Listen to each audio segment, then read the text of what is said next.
ඔයත් තව දවස් 20කින් විතර A level ලියලා ඉන්න කෙනෙක්ද? එහෙනම් අද මේ වීඩියෝ එක ඔයාට අද මම ඉක්මනට කතා කරන්න යන්නේ ඔයගොල්ලෝ මේ අන්තිම දවස් ටිකේ මොනවද කරන්න ඕන කියලා මේ එක්සෑම් එකට හොඳින් මුහුණ දෙන්න. එක ඔයගොල්ලෝගේ නිින්ද. නිින්ද කොහොමද හදාගන්නේ? එක ඔයගොල්ලෝ නිදා ගන්න එක පැය 6ක්වත් ගේන්න ඕනේ. පැය 6කටවත් එක ගේන්න ඕනේ. සමහරු ඉන්න පැය 5ක් නිදාගෙන හොඳට වැඩ කරන්න පුළුවන්. හැබැයි බහුතරයකට ඒක පැය 6ක්වත් ඒක ගේන්න ඕනේ. මොකද හොඳ නිින්දක් තියෙනවා කියන්නේ ඔයාගේ මොළයට රිලැක්ස් එකක් තියෙනවා අඳුම තරමේ ඒ ගන්න දැනුම මොළයට දාගන්න. ඒකින්ද හොඳ නිින්දක් ගන්න. නිින්ද තියෙන දෙවෙනි පොයින්ට් එක තමයි නිදා ගන්න එක අනිවාර්යයෙන්ම උදේ 6ට කලින් ඇහැරෙන විදිහට. උදේ 6ට ඇහැරුණත් කමක් නැහැ. උදේ 6ට කලින් ඇහැරෙන විදිහට. දැන් හිතන්නකෝ ඔයගොල්ලෝ ඔයා ඉස්කෝලේට යන්න ඕනේ කියලා පැය 2ක් විතර. ඒ එහෙම වුණොත් ඉතින් මේ 6ට හැරෙන්න බෑ 6ට කලින් හැරෙන්න. මොකද ඔයගොල්ලෝ ඉස්කෝලේට යන්න තියෙන වෙලාව වැදගත් වෙනවා. ඔයගොල්ලෝ එක්සෑම් එකට යන වෙලාව තීරණය කරගන්න. ඔයගොල්ලෝ එක්සෑම් එක දවස් වලට නැගිටින වෙලාව සහ ඔයගොල්ලෝ එක්සෑම් එක දවස් වලට එවේක්ෆුල්නස් එකකින් ඉන්න ගතිය. ඒ ඔක්කොම තීරණය වෙන්නේ ඔයගොල්ලෝ මේ දවස් ටිකේ නිදා ගන්න ස්ලීප් පැටර්න් එකෙන්. ඒකින්ද ඔයගොල්ලෝ මේ දවස්වල ස්ලීප් පැටර්න් එක හරි විදිහට මම කියන්නේ පාන්දර 6ට කලින් හැරෙන විදිහට. හැබැයි ඔයගොල්ලෝ ඉන්නේ ගොඩක් දුර නම් ඉස්කෝලේ ඉඳන් ඊටත් කලින් පුළුවන් නම් පාන්දර 5:00 කමන්නේ. ඒ විදිහට ඇහැරෙන්න ටිකක් කලින් නිදා ගන්න. 10ට විතර නිදාගෙන 4ට හැරෙන්න පුළුවන්. නැත්නම් 11ට නිදාගෙන 5ට හැරෙන්න පුළුවන්. එහෙම හැරුණොත් තියෙන හොඳ ගුණාංග ටික එක්සෑම් එක වෙලාවට නිින්ද යන්නේ නැහැ එතකොට. බහුතරයක් වෙලාවට. සහ ඔයගොල්ලෝ උදේ පාන්දර හැරෙන ඉඳන් ඔයගොල්ලන්ට වැඩ ටික කරගන්නත් පුළුවන්. ටිකක් සාමාන්‍යයෙන් වැඩ ටික කරගන්න පුළුවන්. ඔයගොල්ලෝ 5:00ට හැරෙන්න පුරුදු වුණොත් 5:00ට හෝ 6ට හැරෙන්න පුරුදු වුණොත් ඔයගොල්ලෝ එක්සෑම් එක දවසේදී ඒ වෙලාවට හැරෙන්න පුරුදු වෙනවා. එතකොට ඔයගොල්ලන්ට එක්සෑම් එකට යා ගන්න ලේසි. හදිසි හරි එලාම් එක වැරදිලාවත් ගියේ වැඩ කරන්නේ නැතුව එක්සෑම් එක දවස් උදේට මොකක් හරි අවුලක් වුණොත් ඒක හරි නෑනේ. ඒකින් දැන් මෙහෙම ඕනට බය වෙන්න එපා. ඕනට වඩා ඒ වුණාට අපි කියන්නේ සූදානම හොඳ සූදානමක් ගන්න බෑ. සූදානමක් විදිහට ඔයගොල්ලෝ 5:00ට විතර හැරෙන්න හදිසි හරි අර වගේ යම්කිසි මිස්හැප් එකක් වුණත් අවුලක් නැති වෙන්න. ඒ කියන්නේ එලාම් එක නොවැදී තිබ්බත් කමක් නැහැ. මගේ ඔටෝමැටිකලි මම 6 විතර වෙද්දී ඇහැරිලා කියන තැනට එන්න.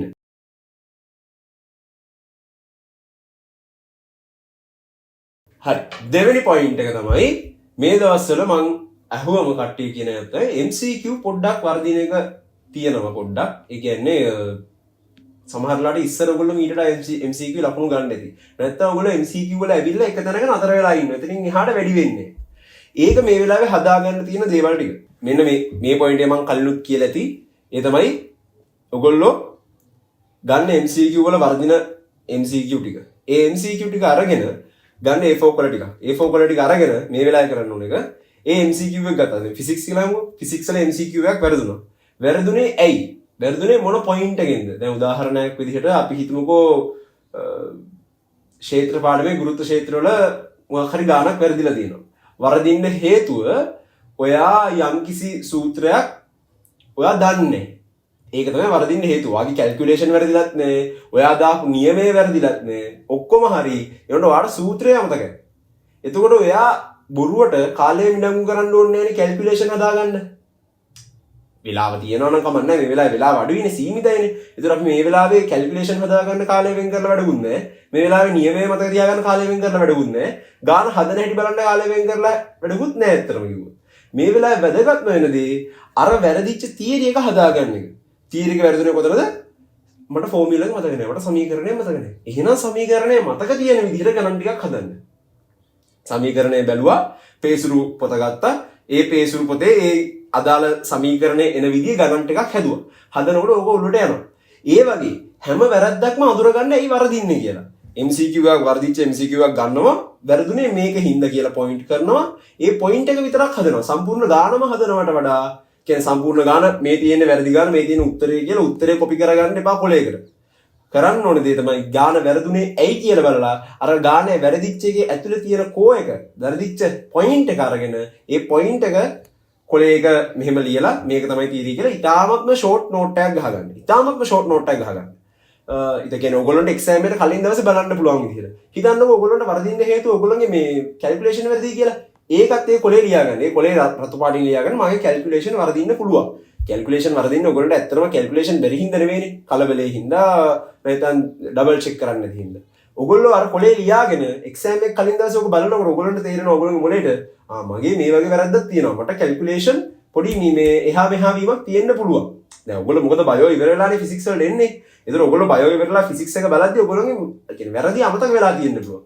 අරක බලවම තේරෙනවා මේ තියෙන මගේ වැරදි ටික. මම කලබලයි. නැත්තම් මම දෙපාරක් චෙක් කරන්නේ සමහර දේවල්. මම සමහරලාට කැල්කියුලේෂන් එක බලන්නේ. සමහරලාට මම හරි නියමේ නෙවෙයි දාන්නේ.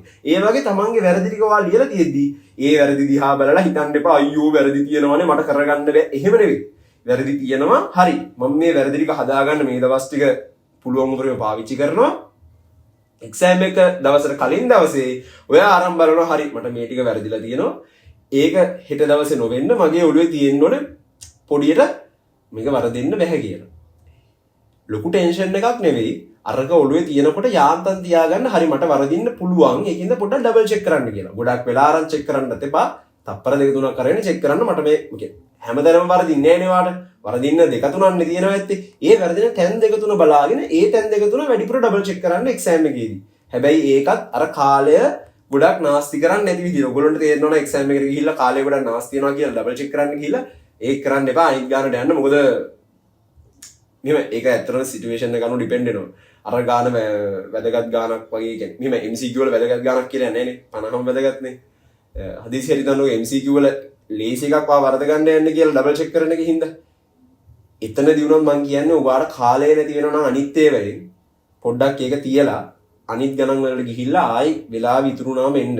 ඒක තමයි දැන්ට මං කියන දේ. හැබැයි මේ දේ පොඩ්ඩක් ඔයගොල්ලොන්ගේ ගුරුවරුන්ගෙනුත් අහන්න. මේක මගෙන් විතරක් අනින් අහන්න යන්න එපා. මේ මං කරපු දේ ඔයගොල්ලන්ට ඒක සෙට් නොවෙන්න පුළුවන්. ඒකින් හින්දා පොඩ්ඩක් ගුරුවරුන්ගෙන් අහලා ඉන්න. ඔයගොල්ලෝගේ දන්න ගුරුවරු. මොකද ඔයගොල්ලෝ දන්න ගුරුවරු දන්නවා ඔයගොල්ලෝගේ weakness මොනවාද strength point මොනවාද කියලා. මම කියන්නේ මේ general audience එකට. සහ ගොඩක් කට්ටිය කියූප එකක් තමයි ගොඩක් කට්ටිය කියන එකක්. ඇත්තටම මේ ඒ තමයි බයෝ කරන කට්ටිය කියන එකක්. මේක මැත්ස් කරන කට්ටියත් කියන්න පුළුවන්. අන්තිම දවස් ටිකේ විශේෂයෙන් දැන් නොවැම්බර් පටන් ගන්නවනේ. මේක තමයි ඒගොල්ලෝගේ තියෙන පොයින්ට් එක. නොවැම්බර් පටන් ගත්ත දවස් ඉඳන් නොවැම්බර් පටන් ගත්ත දවස් ඉඳන් බයෝ විතරයි. දැන් මට බයෝ පොඩ්ඩක් අමාරුයි. ෆිසික්ස් වී කෙමිස්ට්‍රි හොඳයි. ඒක තමයි බයෝ කරන ඔය ගොඩ මේ සමහර ළමයින්ට වෙන දේ. ෆිසික්ස් කෙමිස්ට්‍රි හොඳයි. ඒ වුණාට බයෝ පොඩ්ඩක් අවුල්. ඒතර ඒගොල්ලෝ කරන්නේ හරි මම නොවැම්බර් පළවෙනි ඉඳන් බයෝ ගොඩාක් බලනවා. රැට එක පේපර් එකක් විතර කරනවා. එක විෂයකින් අර ටික මතක් වෙනවා. ඒක වරදින්න තියෙන chance එක වැඩි ටිකක්. ඇයි? හේතුව ඔයගොල්ලෝ එක විෂයයකට විතරක් වැඩිපුර කාලය දුන්නම අර අනිත් විෂයට තියෙන පුරුදුව අඩු වෙනවා. ඕක මට වෙච්ච විදිය කියන්නම්. මමත් අන්තිම කාලේ බයෝ වලට පොඩි වැඩි අවධානයක් දුන්නා. අන්තිම මාසේ. හැබැයි මගේ ෆිසික්ස් හොඳ තැනක තිබ්බා. අඩුුනේම නැහැ. මට ෆිසික්ස් සෙකන්ඩ් පේපර් එක කරගන්න අමතක වුණා. ෆිසික්ස් සෙකන්ඩ් පේපර් එකක් හරියට කරගන්න අමතක වුණා. මම බයෝ වල, කෙමිස්ට්‍රි වල, ෆිසික්ස් වල MCQ වල ගිල්ලා හිටියා. මට අර රචනායක ටිකක් අමතක වුණා. මට ලේසි කියලා හිතලා. අර අපි හිතනවා ලේසි හෙට කරනවා වගේ හිතලා ඒක මෙයා කරලා දානවා. එහෙම කරලා මට මුළු පේපර්ස් 6ක් තියෙනවනේ. පළවෙනි කොටස දෙවෙනි කොටස වගේ ගත්තොත් පේපර් 6ක් තියෙනවනේ. බයෝ 2යි, ෆිසික්ස් 2යි, කෙමිස්ට්‍රි 2යි. නැත්නම් මැත්ස් 2යි, ෆිසික්ස් 2යි, කෙමිස්ට්‍රි හෝ ICT 2යි. ඒතර එහෙම තියෙන 6න් මට අමාරුම එක මොකක්ද කියලා මම කියන්නේ අමාරුම කියන්නේ මට ෆිසික්ස් සෙකන්ඩ් එක අමාරුනේ මට රචනා ප්‍රශ්නේ මම පුරුදු වෙලා ගියේ නෑ. එතනදී මට වෙලාව මදි වුණා මම පුරුදු වෙලා ගියේ නැති හින්දා. පුරුදු ගතිය අඩු වෙලා තිබ්බ හින්දා. හේතුව ඇයි? මම අනිත් විෂයන් උඩට දාගත්තා. නැතුව මට ඉස්සර ලකුණු තිබ්බා ෆිසික්ස් සෙකන්ඩ් එකට. අන්තිම කාලේ මම කරගත්තා ගොම් වැඩක් ඒක. ඒකෙන් ඒක කරන්න එපා. මේ දවස්වලම පාඩම් කරන්න ගන්න.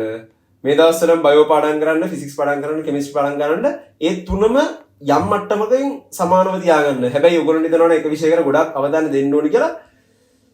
133 දෙන්න ඕනේ. 140ක් 145ක් විතර එක විෂයකට දීලා අනිත් 155 බෙදන්න දෙකට බෙදලා 22.5න් අනිත් ටිකට බෙදලා දාන්න. හරිද? ඒත් එක විෂයක්වත් ඊට වඩා නම් අඩු කරගන්න එපා. 127 ගාන කියන්නේ 125කට වඩා නම් අඩු කරන්න යන්න එපා. කාලේ එච්චර අඩුවෙන් දෙන්න එපා. එතකොට ඒ විෂය ඩවුන් වෙන්න පුළුවන්. මොකද විෂයන් තුනම වැදගත්. කවුරු කොහොම කිව්වත් කවුරු හරි කියන්න පුළුවන් එක විෂයක් විතරයි වැදගත්. එහෙම නෑ. විෂයන් තුනම වැදගත්. හරිද?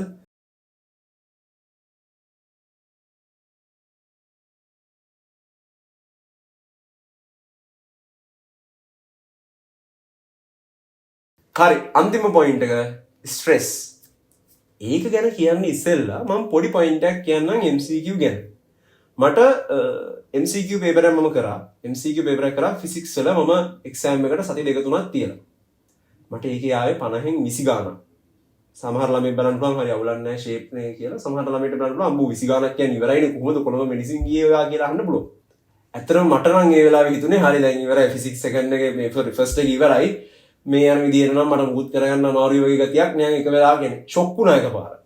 මොනවද කරගන්නේ කියලා දන්නේ නැහැ. දැන් මේ වෙලාවේ ඔයගොල්ලන්ටත් එක වෙලා තියෙන්න පුළුවන්. ඒ කියන්නේ හොඳට වැඩ කරන ආපු ළමයි එකපාරට එක විෂයක MCQ ඩෝංගල් අඩු වෙනවා. බලන්නේ අඩු වෙච්ච හේතු මොනවද? කලබලේ. අර වගේ හේතු නිසා අඩු වෙලා. දැන් ඒතර කෙනෙක් කියන්න පුළුවන් ඉතින් කලබලේ හින්දානේ අඩු වෙනවට මේ සිලබස් එක වැඩි හින්දා නෙවෙයිනේ. ඔයගොල්ලන්ට බයක් වෙනවා එක්සෑම් එකේදී මේ වගේ වෙන්න පුළුවන්ද කියලා. හරිද? එහෙම තියාගන්න එපා. ඔයගොල්ලෝ විශ්වාසයෙන් ඉන්න එහෙම වෙන්නේ නැහැ කියලා අවධානය තියාගන්න මං කියවනේ. ඔයගොල්ලන් වැරදි හැම එකම ඔයගොල්ලෝ ලියා ගන්න ඕනේ කියලා. කලබලේ නම් කලබලෙත් ලියා ගන්න. ලියාගෙන හැමදාම පුළුවන් උදේට මතක් කරන්න මට කලබලේ එනවා. මම පොඩ්ඩක් මං කියන්නේ පැය දෙක පැය තුනක් කරලා ලියන්න කියලා. පැය දෙකක පැය දෙකෙන් කරන්න ඕනේ. කරනකොට පොඩි තියාගන්න සංයමයක්. තව එකක් තමයි දැම්ම හිතාගන්න මම අහවල් විනාඩි ගාන වෙද්දි අහවල් කොටසක් පේපරේ කරලා තියෙනවා. ඒ කියන්නේ මම පළවෙනි විනාඩි 30 දී මේක හරිම ගාන නෙවෙයි පළවෙනි ප්‍රශ්න 30 කරලා ඉවරයි. ඉතුරු ටිකට තමයි ඊළඟ 20 අර. එහෙම නෙවෙයි ඒක මේ එහෙම කරන්න එපා. ඔයගොල්ලෝ හොඳට පේපරේ දිහා බලලා ඔයගොල්ලොන්ට ගැලපෙන විදියට වෙලාවක් හදාගන්න මම අන්තිම ටික මෙහෙමයි කියලා කාලේ බෙදා ගන්න. ඒ කියන්නේ එතකොට ඔයගොල්ලන්ට තේරෙනවානේ පළවෙනි පැය භාගයේදී ඔයගොල්ලෝ ප්‍රශ්න 30 සීමාවට ඇවිල්ලා නම් ඔයගොල්ලන්ට තේරෙනවානේ හරි ඉතුරු ටික මම මෙහෙම කරනවා. ඉතුරු පැයකමාරම ගන්න එපා අන්තිම ප්‍රශ්න 20 කරන්න. ඒකලත් පැය භාගයක් ගන්න. ඊට පස්සේ පැය භාගයක් අරගෙන ඉතුරු අර ඔයගොල්ලෝ මං කියන්නේ එකේ නම් 50ට ලියන්න නෙවෙයිනේ. එකේ නම් 50ට පේපරේට MCQ ගහන්න යන්න එපා. එකේ නම් 50ට යනවා යන ගම ඔයගොල්ලෝ බලනවා ඔයගොල්ලන්ට අමාරු ඒවා තියෙනවා නම් වෙලාව ගොඩක් යනවා. يعني හිතනවා එන්නේ. ඒක හදන්න ගොඩක් වෙලා ගන්න එපා. ඒක හදන්නේ නැතුව ඒක දැන්ට පොඩ්ඩක් තියලා මාක් කරන්න. ඒක හොඳට මාක් කරන්න පේන විදියට මාක් කරලා අනිත් එකට යන්න. තරු ලොකු තරුවක් අදින්න ඔයගොල්ලන්ට පේපරේනේ. අර කොටු කපන කොලේ නෙවෙයි මේ පේපරේ තරුවක් දාගෙන ඊළඟ ප්‍රශ්නෙට ගිහිල්ලා ප්‍රශ්න ටික කොහොමද එකේ නම් 50ට යන්න. ගිහිල්ලා දෙවෙනි වටයක් එන්න අර මගේ ඇරිච්ච ප්‍රශ්න ටික හදාගෙන. හේතුව ඇයි? එකක් ඔයගොල්ලන්ට ප්‍රශ්න ටික වෙලා විතර කරගන්න පුළුවන්. එකක් තමයි ඔයගොල්ලෝ සමහර වෙලාවට අන්තිම හරිය වෙද්දි තියෙනවා සමහර වෙලාවට ලේසි ප්‍රශ්න. ඔයගොල්ලන්ට ලේසි ප්‍රශ්න. මුල හරිය ඔයගොල්ලන්ට අමාරු ප්‍රශ්න තිබිලා. අපරාධේ අර ලේසි ප්‍රශ්න වලට උත්තර ලියන්න බෑ. අර අමාරු ප්‍රශ්නෙට වාක් වෙලාව ගත්ත හින්දා. ඔයගොල්ලන්ට ගොඩක් හිතෙන මායාවක් තමයි මට මේ ප්‍රශ්නේ පුළුවන්. ඒත් මට මේකේ උත්තරේ එන්නේ නැහනේ. මට මේ දැන් පුළුවන්. එහෙම හිත ඔයගොල්ලෝ විනාඩි දෙක තුන ඉන්න බලනවා. එහෙම ඉන්න එපා. පුළුවන් හෝ බැරි හෝ ඔයා දුන්න කාලයට වඩා වැඩි ගාණක් යනවා. හිතන්නකෝ ඔයා දුන්නේ මේ MCQ එකේ විනාඩියයි කියලා. ඒ විනාඩියට වඩා යනවා නම් අතෑරිය ගියා. කරන්න දෙයක් නැහැ. එහෙම තමයි අපිට අතාරින්න වෙනවා. ලෝභ වෙන්න බෑ. 50ක් තියෙනවා. 50න් එකක් දෙයක් අතෑරිය කියලා කමක් නැහැ. අර 48 බේර ගන්න. 48ක් බේරගෙන දෙකක් අතෑරියට කමක් නැහැනේ. ඒකින්ද හොඳට මයින්ඩ්ෆුල් එකේ ගේම් එක ගහන්න. MCQ වල මට වැරදිච්ච එකත් එක්ක මමත් හදාගත්තේ සංයමයට ලක් වුණා. ඉතාමත්ම පිළිවෙලට එකේ ඉඳන් 50ට ගැහුවා. ඒකි හිස්තැන් තියෙන ඒවා ආයි කරා. ආයි හිස්තැන් තියෙන ඒවා කරා. ඔහොම කරලා වට දෙකක් තුනක් ඇද්දි තින් පේපර් ඉවරයි වෙලාව ඉවරයි. පළවෙනි වට ඉවර වෙච්ච ගමන් තමයි මේ මම නම් මාක් කරේ. ඔයගොල්ලන්ට නම් මම කියන්නේ පුළුවන් නම් පිටුවෙන් පිටුවට මාක් කරන්න බලන්න. මොකද අන්තිම හරිය මාක් කරන්න බැරි වුණොත් ඒක අවුල්. ඒකින්ද පළවෙනි කියන්නේ පිටුවෙන් පිටුව මාක් කරන්න බලන්න. මගේ විදිහ වුණේ අරක ඒක ටිකක් අවුල්. පොඩි මගේ විදිය පොඩ්ඩක් වෙනස් වෙනවා මම හිතන්නේ. මම ඕ ලෙවල් වල තමයි මම හිතන්නේ සම්පූර්ණ පේපරේම කරලා ඉවරලා මාක් කරේ. ඒ ලෙවල් වල නම් මම හිතන්නේ මම පිටුවෙන් පිටුව මාක් කරා වගේ මට මතකයක් තියෙනවා. ඒකින්ද ඔයගොල්ලෝ මං කරපු මොඩල් කරන්න එපා. ඔයගොල්ලන්ට මං කියන අඩුමතරමින් පිටුවෙන් පිටුවටත් මාක් කරන්න. හේතුව හදිසියෙ ඔයගොල්ලන්ට වෙලාමදි වුණොත් ඒගොල්ලෝ අරන් යනවා. ඒගොල්ලන්ට දාලා නැහැ ඔයා මාක් කරලා ඉවරද නැද්ද කියලා. ඔයා ප්‍රශ්න 50ම කොලේ හරි මාක් කරන්න බැරුව ගියා. ලකුණු 50ම නැහැ. හරිද? ඒකෙන්ද ඒ මොඩල් කරගන්න එපා මාක් කරන්න. අන්තිම එක මං කිව්ව විදිහට ස්ට්‍රෙස් එක මොකද කරන්නේ? ස්ට්‍රෙස් එක තියෙන ලොකුම දේ තමයි කරන්න දෙයක් නැහැ කියන එක. ඇයි කරන්න දෙයක් නැහැ කියන්නේ? කරන්න දෙයක් නැහැ කියන්නේ ඇත්තටම කරන්න දෙයක් නැහැ නෙවෙයි. කරන්න දෙයක් තියෙනවා. හැබැයි ඒකට කලින් ඔයගොල්ලෝ පිළිගන්න ඕනේ මේ ස්ට්‍රෙස් එක එනවා කියලා. ඒ කියන්නේ හරි මේ ස්ට්‍රෙස් එක තියෙනවා. ඒක කරන්න දෙයක් නැහැ. ඒක ඔයගොල්ලෝ හිතන්න එපා මම කියනවා කියලා හරි මේගොල්ලොත් කට්ට කන්න ඕනේ නැහැ. මම එහෙම කියන්නේ මම නම් කියන්නේ මම කාපු කට්ට වෙන කවුරුත් කන්න හොඳ නැහැ. මට වඩා කට්ට කාපු අය ඉන්නවා. මං කියන්නේ මම කාපු කට්ට තව පොඩි එක්කෙනෙක්ට දෙන්න හොඳ නැහැ. ඒක තමයි මගේ මතය. හැබැයි ඒලෙල්ල මොකද්ද තියෙන අපේ රටේ කර්මයක් හෝ මොකක් හෝ දෙයකට ඒක ගැන ඔයගොල්ලෝ හිතන්න එපා. ඒ වුණාට අපිට ඒලෙල්ල පොඩි අන්තිම කාලේ පොඩි ස්ට්‍රෙස් එකක් එනවා. ලොකු ස්ට්‍රෙස් එකක් එනවා. මට මතකයි මම ඒලෙල්ල අන්තිම කාලේ හෙලට ස්ට්‍රෙස් වෙලා මේ මට හිතුවා මේ මාර ස්ට්‍රෙස් එකක් දැනෙන්නේ මේ එක්සෑම් එක ලඟ වෙලා කලින් ඔයගොල්ලෝ හිතන්නේ හරි මම වැඩ කරනවා සමහරවිට හොඳට වැඩ කරන ළමයෙක් හිතනවානේ දැන් මේ එක්සෑම් එක නෑ කියලා. ළඟට ආවම හිතනවා අම්මරට එක්සෑම් එක ඇවිල්ලා ළඟට මොකද කරන්නේ කියලා. ඒ වෙලාවට තියෙන එකම දේ කරන්න දෙයක් නෑ ළමයිනේ. ඔයගොල්ලන්ට තියෙන්නේ ගත්ත කොලේ මාක් කරා අහවල් දවස් මාක් කරලා මම මේ දවස්වල මේක පාඩම් කරනවා කියලා ඔළුවට ප්ලෑන් එකක් ගහගන්න. ඔයගොල්ලෝ තමයි දන්නේ ඔයගොල්ලෝගේ රිවිෂන් ප්ලෑන් එක. ඒ රිවිෂන් ප්ලෑන් එක ගහගන්න. රිවිෂන් ප්ලෑන් එක ගහගෙන ඒකට අනුව පාඩම් කරන්න. හැබැයි ඒක හොඳට හිතලා ගහන්න. ඔයගොල්ලෝගේ ඔළුව කලබල වෙද්දි කියන්න කරන්න දෙයක් නැහැ. මං කලබල වුණා කියලා මට ලකුණු වැඩි වෙන්නේ නැහැ. මේ කොලේක මං ලියාගෙන තියෙනවා කරන්න ඕන ටික. මං ඒ ටික කරනවා. මං පුළුවන් ටික කරනවා. බැරි ටික කරන්න වෙන්නේ නැහැ. ඒක තමයි it is what it is. කරන්න දෙයක් නැහැ. ලියනවා පේපරේ. පුළුවන් උපරිම ලකුණු ගන්නවා. ගෙදර එනවා. එතනින් එහාට ගත්තේ නැත්තම් මොකද වෙන්නේ? එච්චර දුර දිග හිතන්න යන්න එපා. ඔයගොල්ලෝ ගොඩාක් ස්ට්‍රෙස් වුණොත් මේක කරගන්න අමාරුයි. හිතන්න මම මට පුළුවන් උපරිමය කරනවා. ඊට පස්සේ මං ගෙදර එනවා. එතනින් එහාට දෙයියෝ බලා ගනි. මම නම් කියන්නේ අපි තුමුකෝ සෙකන්ඩ් ෂයි කරනවා කියලා කමක් නැහැ. පුළුවන් උපරිමය කරලානේ සෙකන්ඩ් ෂයි කරන්නේ. නැතුව එක්සෑම් එක කරන්න බෑ කියලා ඔළුවේ ස්ට්‍රෙස් එක හදාගෙන අන්තිමේදී එක්සෑම් එක කරන්නවත් බැරිුණොත් ඒක අවුල්නේ. ඒකෙන් හින්දා පුළුවන් උපරිම පාඩම් කරලා ඉවරලා පුළුවන් උපරිම ලියලා එන්න. එච්චරයි. එතනින් එහාට ඔයාලට බැරි වෙච්ච ටික ගණන් ගන්න යන්න එපා. ඕකේ. එච්චරයි වීඩියෝ එකේ අද තියෙන්නේ. ඔයගොල්ලන්ට රිවිෂන් මොනවා හරි කරගන්න කොහොමද කියලා දැනගන්න ඕන නම් කමෙන්ට් එකක් දාන්න. වැදගත් පණිවිඩයක් තියෙනවා. හරි. වැදගත් පණිවිඩය තමයි මම O level වල අන්තිම මාසේ කට්ටියට කියන්නේ O level තව මාස 4කින් විතර තියෙනවා. පෙබරවාරි මැද වගේ. ඒතර මේ මාස කිහිපය තුල මේ මාස කිහිපය තුල O level විද්‍යාව රිවිෂන් ක්ලාස් එකක් කරන්න යනවා මම ඔන්ලයින් Zoom මුළු ලංකාවටම ඒකට කැමති කට්ටියට මේකට ජොයින් වෙන්න කියලා මේකේ ලින්ක් එක යවන්න මම තව වීඩියෝ එකක් ඒක ගැන දාන්නම් මේ වීඩියෝ එකත් එක්කම මම ඒක දාන්නම් පල්ලෙහා තියෙනවා මම WhatsApp group එකේ link එක දාලා ඒ link එක share කරන්න මම post එකක් දාන්නම් YouTube එකේ මේ වීඩියෝ එකත් එක්කම ඒ post එකත් share කරන්න කියලා ඔයගොල්ලෝ ඉල්ලනවා පොඩි help එකක් දෙන්න. Thank you. Bye.